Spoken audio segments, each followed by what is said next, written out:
নমস্কার বন্ধুরা, আমি মৌসুমি। আশা করি তোমরা সবাই খুব ভালো আছো। তো প্রতিদিন তোমাদের সামনে একটা করে ব্লগ ভিডিও নিয়ে আসি।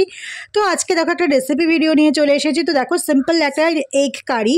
তো তোমরা এটা ট্রাই করতেই পারো। আর যদি তোমরা ব্যাচেলার মানুষ হও, বিশেষ করে যারা ব্যাচেলার আছে তারা এটা খুব ভালোভাবে ট্রাই করতে পারে আর দারুণ লাগবে খেতে। তো যাই হোক, দেখো শুরু করে দিলাম রান্নাটা। তো দেখো ঝটপট করে তো ডিম আলুটাকে প্রথমে সেদ্ধ করে নেবে, তারপরে দেখো একটা মশলা রেডি করবে। তাতে দেবে পেঁয়াজ, আদা, রসুন আর টমেটো থাকলে দিতে পারো, অথবা স্কিপ করতেই পারো। তো যাই হোক, দেখো আরেকটুখানি দেবে জিরে আর ধনে।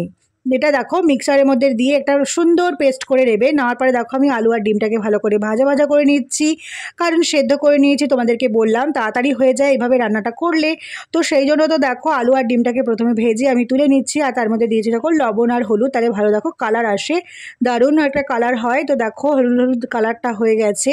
তো ডিমটাও একটা সুন্দর কালার দেয়। তো যাই হোক, দেখো আমার ডিম আর আলু ভাজা হয়ে গেছে। তো এই পর্যায়ে আমি দেখো একটা ফোড়ন দেবো। তো ফোড়নে আমি ইউজ করেছি জিরে আর গোটা গরম মশলা, মানে লবঙ্গ, দারচিনি আর গোলমরিচ দিলে দিতে পারো, না দিতে পারো। তো যাই হোক, এলাচ, তো এগুলোই দেবে। দিয়ে তারপর একটু জিরে ফোড়ন দিয়েছি। তারপর দেওয়ার পরে দেখো মশলাটা যেটা রেডি করেছিলাম ওটাই দিয়ে দিয়েছি। এবারে কষাবো, তেল ছাড়া পর্যন্ত ওয়েট করব। তো দেখো এরপর যে একটুখানি লবণ আর হলুদ অ্যাড করে দিলাম। তো আমি এখনও লঙ্কার গুঁড়ো ইউজ করিনি। তো দেখো লঙ্কার গুঁড়োটাকে দিয়ে দিলাম ঝটপট করে, একটু কালারের জন্য জাস্ট। আর দেখো কাঁচা লঙ্কাটা অবশ্যই দেবো, কারণ কাঁচা লঙ্কা বেশ ভালো লাগে কাঁচা লঙ্কা দিয়ে খাওয়ার সময় খেতে। তো দেখো ডিম আলুটাকে দিয়ে দিয়েছি, দিয়ে একটু করে কষিয়ে নিলাম। কষিয়ে দেখো জল ঢেলে দিয়েছি। আর দেওয়ার পরে তারপরে দেখো নামানোর ঠিক আগে দেবো একটুখানি গরম মশলা গুঁড়ো। শাহি গরম মশলা তোমরা ইউজ করতে পারো, অথবা যে কোনো গরম মশলা ইউজ করতে পারো। তো দেখো আমার রান্না রেডি হয়ে গেছে।